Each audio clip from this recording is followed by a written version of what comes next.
You ever look at your day and think, why am I so tired for this little work? On paper, you were busy. In your body, you were drained, fatigued. But if I ask you, what value did you actually create today? The answer gets quiet. Here's the uncomfortable truth. Most of us are drowning in work that looks important and feels urgent, but doesn't add value for the people we say we serve. Welcome to The Real Place. I'm Milton Flournoy. We're talking about value add and waste, not as jargon from a lean course, an in depth analysis of lean principles, but as a lens on your actual life and work. I'm a Lean Six Sigma black belt and the founder of Obsidian Success. I help leaders, teams, and solo operators stop mistaking motion for progress. Here's today's truth. Your calendar is not neutral. Every block of time is either adding value or feeding waste. I'm going to break down how I think about value add and waste in plain language, then walk you through a real example so you can hear how this sounds in your world, not just in a textbook. Value add is work your customer would pay for if they could see your day. Incidental work is necessary, but nobody wakes up excited to fund it. Pure waste, the part of your day that exists only because of fear, confusion, or old habits. Let's strip the buzzwords off. When I say value add, I mean something very simple. If your customer, internal or external, could follow you for a day and see what you're doing, which parts would they gladly pay for? Writing the report they use to make a real decision, that's value add. Sitting in a meeting where everyone reads the report out loud, that's not. Value add work usually has three things in common. It changes something your customer actually cares about. It moves the thing they hired you for closer to done. If you remove it, they'd feel the loss. Everything else is either the cost of doing business or the cost of never cleaning your system. Not everything that isn't pure value is evil. Let's split the rest into two piles. First, incidental work. This is the stuff that doesn't excite your customer but keeps the lights on.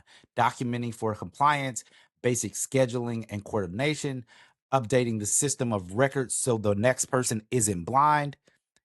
Is it sexy? No. Is it value add? Not exactly. Is it necessary? Often, yes. Then there's pure waste. Pure waste is the work that exists because of fear. Add me to that email so I don't get blamed. Confusion. Let's have another meeting because we didn't decide anything in the last one. Inertia. We've always done it this way. If it disappeared tomorrow, nobody would miss it except the part of you that's addicted to looking busy. The goal of lean isn't to make you a robot. It's to shrink the pure waste, streamline the incidental, and expand the space for real value.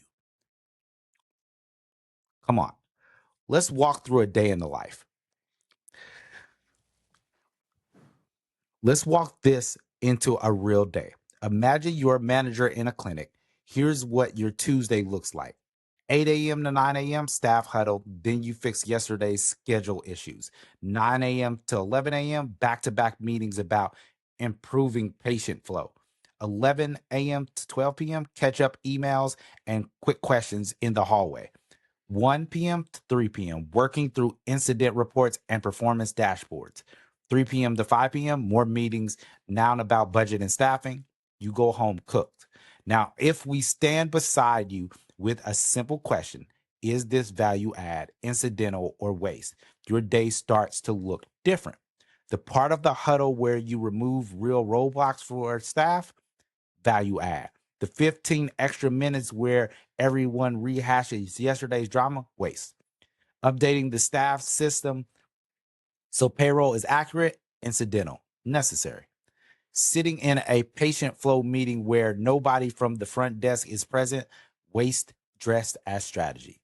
The 10 minutes you spend one-on-one coaching a nurse through a pattern they're stuck in, real value. Same calendar, different story. When leaders first do this, they realize something brutal. On a day On a good day, maybe 20 to 30% of their energy is actually going to value add. That's why you're tired. It's not because you're weak. It's because you're feeding a system that doesn't respect your energy. The traps and the 3-question check. 3 traps keep value and waste blurry. You confuse visibility with value.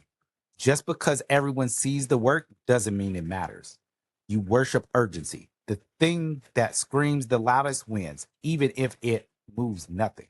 You're loyal to your old identity. If you've always been the person who jumps on everything, saying no feels like betrayal. So here's the check I give operators and leaders. Before you say yes to another task, another meeting, another fire, ask 3 questions.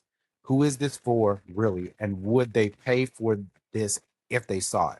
What problem does this solve that isn't already solved somewhere else?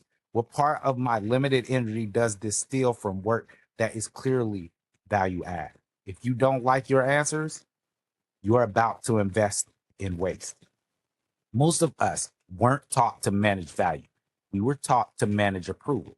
Say yes, be responsive, be available, be a team player.